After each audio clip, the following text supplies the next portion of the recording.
Hi, ഇന്ന് നമുക്ക് 3 site cover ചെയ്യാനുണ്ട്. ഈ കാണുന്നതാണ് നമ്മളെ നടുവത്ത് ഉള്ള സൈറ്റ്. ഇവിടെ ഇപ്പോൾ കോൺക്രീറ്റ് കംപ്ലീറ്റ് ചെയ്ത് കഴിഞ്ഞു. അതിൻ്റെ ഒരു ചെക്കിങ്ങിന് വേണ്ടി വന്നതാണ്. ചെക്കിങ് കഴിഞ്ഞ് നമ്മൾ നേരെ പോണത് നിലമ്പൂർ വല്ലപ്പയ ഭാഗത്തുള്ള നമ്മൾ നെക്സ്റ്റ് സൈറ്റിലേക്കാണ്.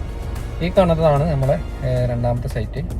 ഈ ഒരു സൈറ്റിൽ ഇപ്പോൾ ലിൻഡലിൻ്റെ പണി നടന്നുകൊണ്ടിരിക്കുകയാണ്. ലിൻഡലിൻ്റെ ഷട്ടറിങ് കാര്യങ്ങൾ, കമ്പി കെട്ടൽ അതൊക്കെ നടന്നുകൊണ്ടിരിക്കുകയാണ്.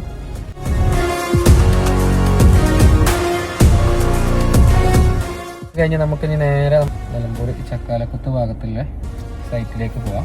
ഇതാണ് നമ്മൾ ചക്കാലക്കുത്ത് വരുന്ന സൈറ്റ്. ഈ ഒരു സൈറ്റിന് നിയറസ്റ്റ് തന്നെയാണ്. ഇതിലൊരു ചെറിയൊരു ഗസ്റ്റ് ഹൗസ് ഈ വീടിനോട് ചേർന്നിട്ട് തന്നെ വരുന്നത്. ഇനി ഇതിനൊരു 3 കാർ പാർക്ക് ചെയ്യാനൊരു പോർച്ചിങ് അഡീഷണൽ വേണമെന്ന് പറഞ്ഞിട്ടുണ്ട്. അപ്പോൾ അതിൻ്റെ ഒരു മാർക്കിങ് ചെയ്യാൻ കൂടി വേണ്ടിയിട്ടാണ് ഈ ഒരു സൈറ്റിൽ നമ്മൾ എത്തിയിട്ടുള്ളത്.